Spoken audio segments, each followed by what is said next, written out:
cryptocurrency. Jadi cryptocurrency itu beda dengan mata uang yang beredar. Karena kalau cryptocurrency itu tidak mendapatkan otoritas dari pemerintah pusat. Jadi ada sekelompok komunitas yang bersepakat bahwa dia digunakan sebagai mata uang, itu dijual belikan. Tapi kalau mata uang ini kan harus ada sah dari bank sentral, dari pemerintah, cryptocurrency tidak. Oleh itu sampai saat ini di Indonesia pun belum mendapatkan persetujuan. Jadi dilarang untuk sebagai mata uang dilarang. Ya.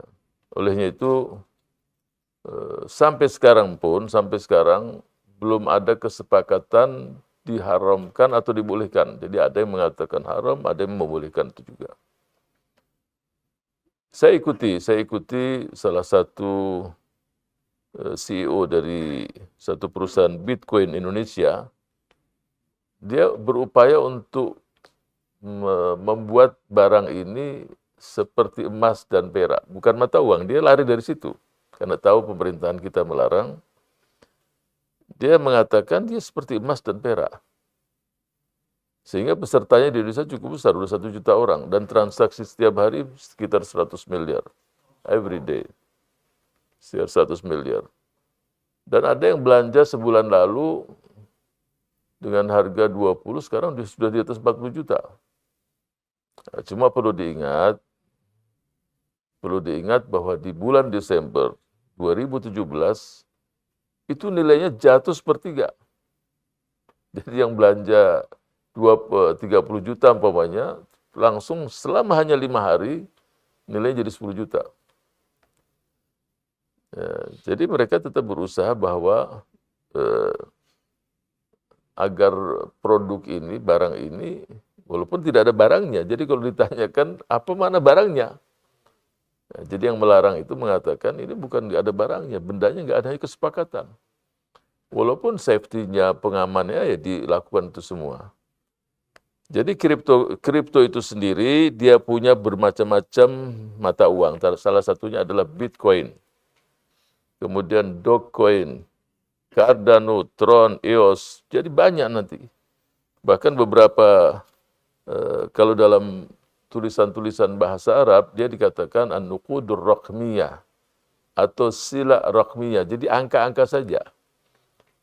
Bentuknya itu angka. Sehingga ada perusahaan di Indonesia yang saya katakan tadi, salah satu perusahaan Bitcoin Indonesia, dia menjembatani, pasti dia mendapatkan fee antara pembeli dan penjual. Ya, dia berusaha untuk mengamankan agar tidak digunakan untuk hal-hal yang dilarang seperti pencucian uang dan lain sebagainya. Nah, dia dapat fee lah di situ. Tetapi perlu diingat di sini bahwa yang mengatakan diharamkan unsur gamblingnya tinggi. Unsur penipuan juga tinggi juga. Memang menjanjikan saat ini, apalagi kalau mendapatkan ya isyarat-isyarat yang atau lampu hijau dari negara-negara besar. Nah itu tambah, harganya pun semakin besar, semakin tinggi, semakin naik. Ya mungkin dari seperti saya katakan tadi, pesertanya itu sendiri sudah kurang lebih 1 juta dan transaksi every day sudah mencapai 100 miliar rupiah antara pembeli dan penjual. Jadi menganalogkan Bitcoin seperti emas dan perak itu sendiri, ya di sini muncul tanda tanya. Kalau emas dan perak kan ada bendanya. Mungkin saya jelaskan sedikit sejarah tentang mata uang ya. 99.000 tahun sebelum Masehi, tidak ada transaksi, tidak ada uang, semuanya barter. Jadi kalau orang kepingin kambing, tukar dengan apa? Sayuran, semua barter. Nah, mulailah tahun 1661 sebelum Masehi, itu muncul penggunaan mata uang di situ. Mata uang muncul di situ, walaupun belum, itu sudah mulai dan sudah secara resmi dibuat dari emas dan perak, sudah mulai ada itu di situ.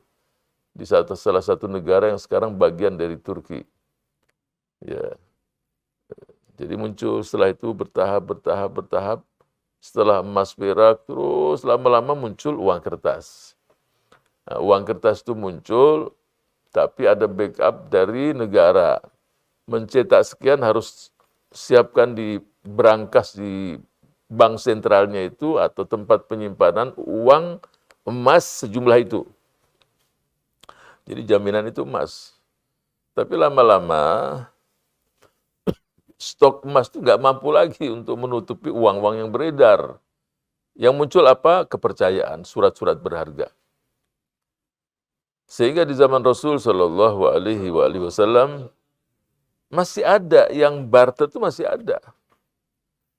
Ada salah satu sahabat memberikan kepada Rasul Shallallahu Alaihi Wasallam kurma yang kualitas itu bagus. Kurma yang kualitas bagus.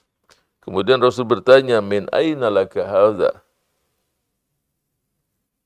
Engkau dari mana kurma ini? Apa yang bisa kita pahami? Yang bisa kita pahami Rasul Shallallahu Alaihi Wasallam paham sahabat ini dari desa mana, dari daerah mana, dan pertanian perkebunan yang di sana apa sih Rasul tahu? Ini nggak ada di kampungnya yang begini. Yang di kampungnya itu kurma itu kualitasnya jelek. Kemudian sahabat tadi mengatakan, betul, dia mengatakan, aku tukar kurmaku yang jelek ini dengan kurma yang bagus ini. Paham ya? Di kampungnya itu kurmanya jelek. Taruhlah 5 kilo, dia tukar dapat 2,5 kilo. Kemudian Rasul Sallallahu Alaihi Wasallam mengatakan, arbaita, engkau sudah melakukan transaksi ribawi. Ya. Apa solusinya? Bil jam'a bid-darahim washtar bid-darahimi janiban. Al-janib at-tamrul mumtaz. Kurma yang bagus. Jadi solusinya adalah kurmamu yang jelek tadi jual. Setelah kamu punya uang, baru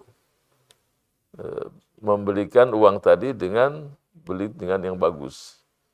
Muncul pertanyaan, kan sama aja Ustaz. Muter-muter aja. Tidak, beda. Ya. Coba antum ke pasar, bawa barang sama bawa uang, beda nggak langkahnya?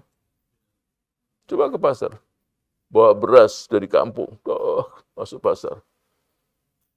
Baru mau dijual, wah ini beras jelek ini. Langsung down sudah keringat banyak. Coba kalau bawa uang, langkah pun tegap. Setiap toko silakan siapkan teh apa semua. Jadi biar nggak belanja pun keluar kenyang sudah. Karena bawa fulus. Jadi artinya muqayadah barter itu tidak dianjurkan dalam Islam. Di situ banyak tipu muslihatnya. Jadi jual dulu nggak apa-apa. Jual setelah terima uang baru beli. Artinya yang bisa kita jelaskan lagi di sini, intinya adalah agar setiap orang ini punya siyulah, punya uang di kantongnya.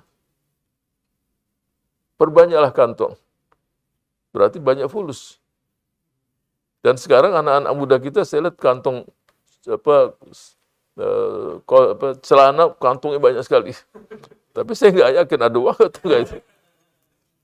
Jadi semakin banyak kantong, semakin banyak uang, berarti ekonomi masyarakat semakin bagus. Diumpamakan seperti suyulah air yang mengalir. Nah, air kalau mengalir tidak mencari alamat tertentu. Ya, nggak ada air cari, wah itu orang kaya ke sana, nggak ada. Ya kalau kebanjiran, biasa orang kaya tempat-tempat yang tinggi. Sebab air kalau mengalir, atasnya rata, tapi di bawahnya nggak ketahuan. Ada yang dalam, ada yang tidak, tapi semua dapat. Nah, kalau ekonomi masyarakat, kalau setiap orang punya uang berarti ekonomi bagus. Tapi kalau setiap orang kantongnya punya catatan, apalagi utang ini, itu berat tuh. Suyulah, jadi diumpamakan seperti air yang mengalir.